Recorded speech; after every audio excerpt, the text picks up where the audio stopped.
Hey, what's going on, everybody? It's your boy Patrick, and in the next following section, we're going to show you how you can write better emails by thinking like a copywriter. Now, as salespeople or entrepreneurs or anybody who's selling a product or service, a lot of people fall into this trap, especially when I was at Oracle. I encountered this a lot. So a typical salesperson selling something usually makes the assumption that they are amazing at writing because they are good with people and they're good with verbal communication.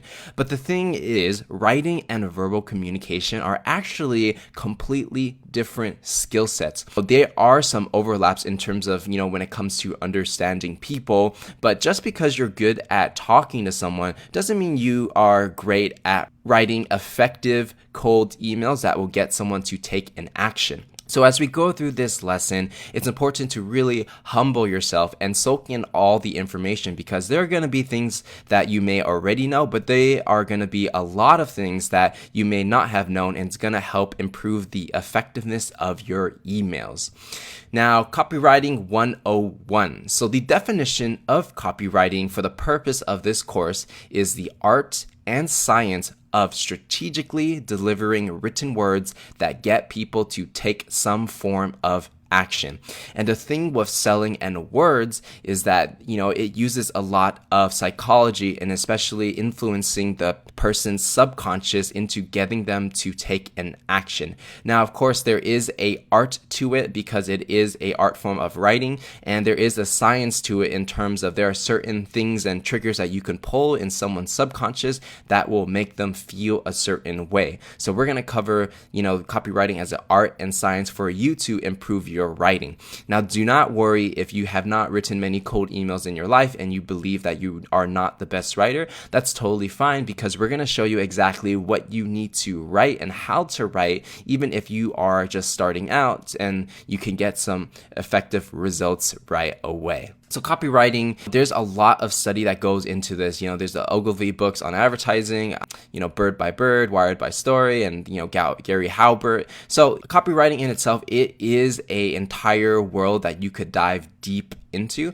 But for the sake of this course, we're going to take the shortcuts and take all the bits and pieces that make these books great, and I'm going to give it to you in a package that will help you write cold emails very quickly. So if you wanted to dive into, getting better with copywriting on your own, go ahead and check out some of these books. But if you want to just get that quick win and get people to respond, let's go ahead and keep moving on. The good news is, learning the fundamentals to get people to respond to your emails is very simple. So when you are writing your cold emails, your goal, you want to keep it to a single goal, and that goal is to get prospects to respond to your email and schedule a meeting with you. So we're going to keep it as simple as possible. You're not quite selling your product or service quite yet. All you want to do is write an email so that the person that you want to talk to responds and schedules a meeting with you. And during that meeting, that's when you're going to start selling and understanding their problem so that you can solve it. But for the sake of this course, you remember that the goal is to just get the meeting with the person you want to do business with. The first thing that you want to think about when you're writing your email is that people will read the headline first. And when I mean headline, for the sake of a cold email, it's going to be the subject line. So you want to make sure the subject is very clear, and I'll show you exactly how to write a good subject line later in the course. The goal of the headline is to get the prospect to read the first body sentence. So when you're writing your subject line, the goal of that is to get them to read the first sentence in your email.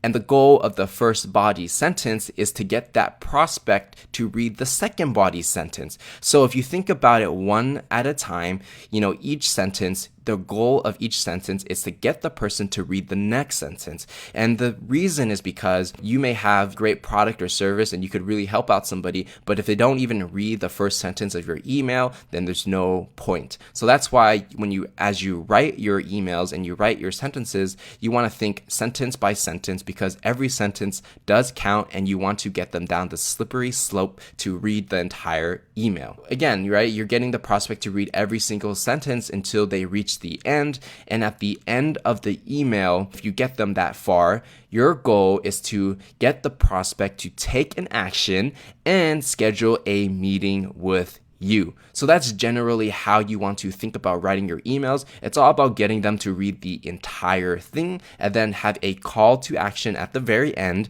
and get them to respond to you and get a meeting with you. So that's going to be everything that we're going to cover for the Copywriting 101. And let's go ahead and move on to the next section.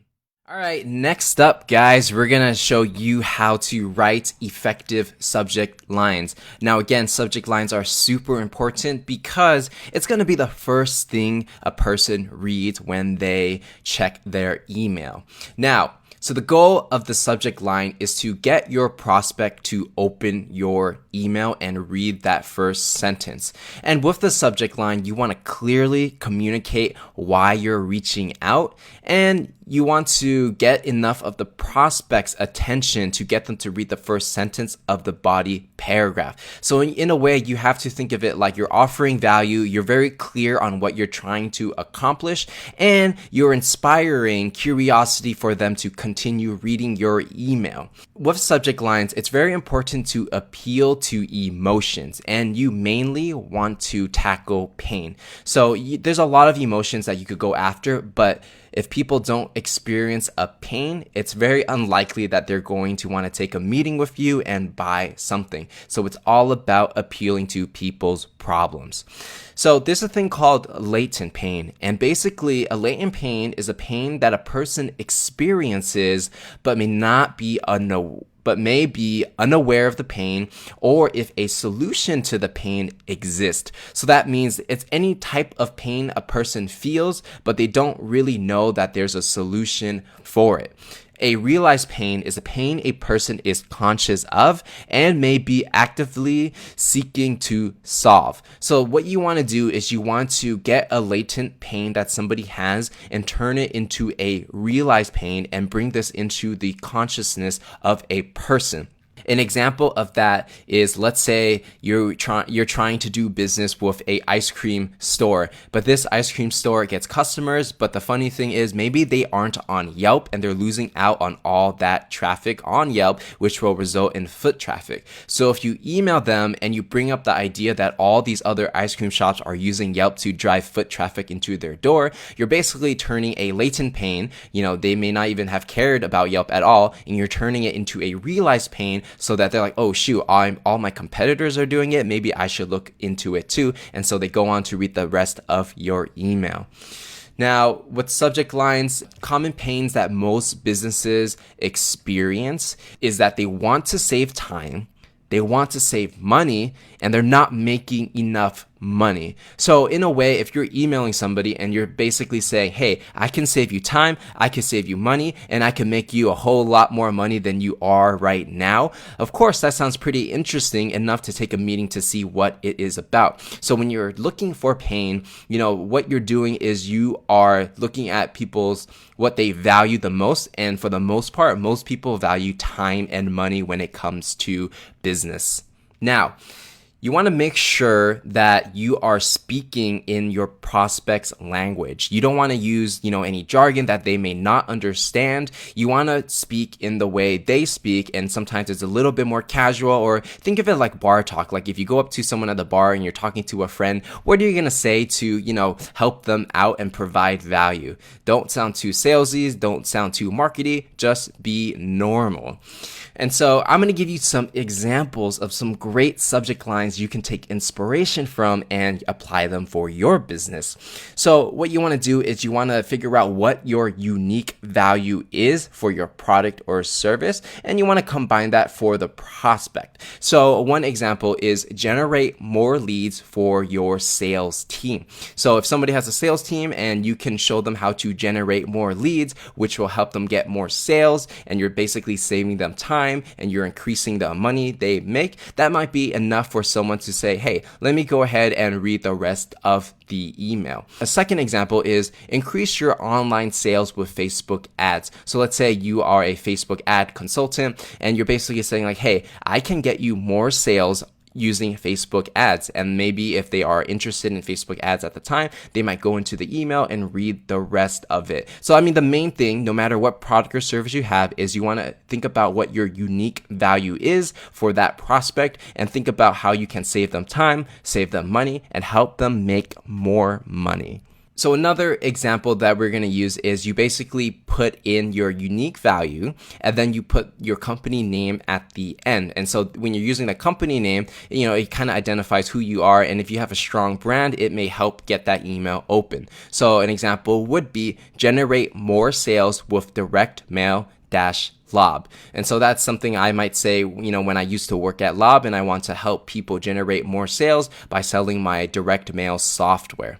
And so here are a couple of bad examples of subject lines that I see quite a bit. And you want to make sure you stay away from these because, these basically are not effective at all. And you're basically wasting everybody's time. So if you just say, hey, you might get someone to open, but if the person feels like they got tricked into opening an email, and that basically ruins the relationship right off the bat. If you're asking somebody for coffee and you put a question mark at the end, it's very vague of what you want. So why would somebody want to even open that email?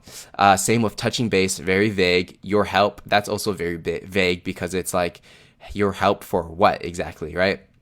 The next one is, a little bit salesy, and you don't want to stay on the salesy side. You want to be on the normal side. So this one's, I have a great deal for you. Nobody wants to open that. Sounds like spam. The last one, you don't want to use all caps like get free leads for a limited time. These type of sales techniques don't necessarily work anymore, or I don't think they worked at all when it comes to B2B emails. And again, your goal is not to sell. It's to get the person to read the first sentence of your body paragraph. And another strategy you can use is using a subject line as a question. So an example of this is, you use it to inspire curiosity for your prospect. For the example, is driving more traffic with Facebook a focus right now?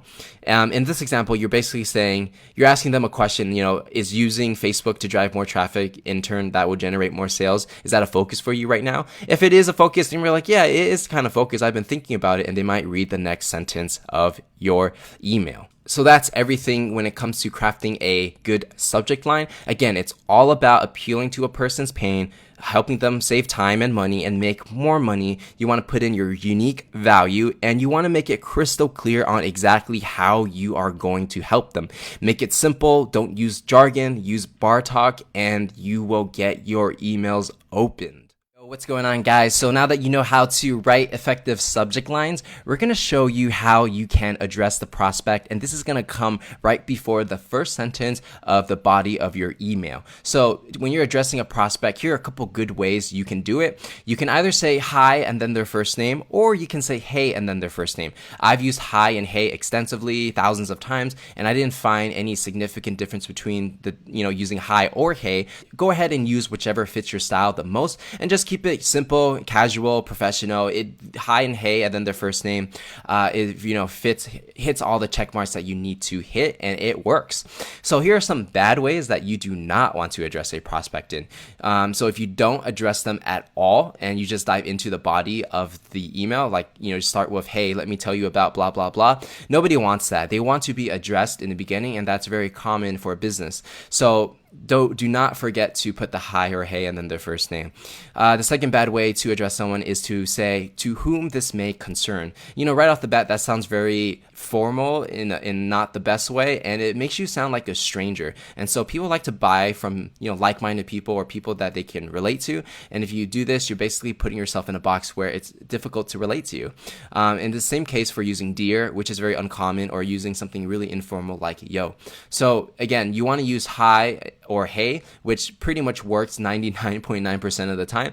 You want to avoid the addresses that are, a little bit too formal or not formal enough. So that's everything on how to address a prospect, and let's go ahead and move on.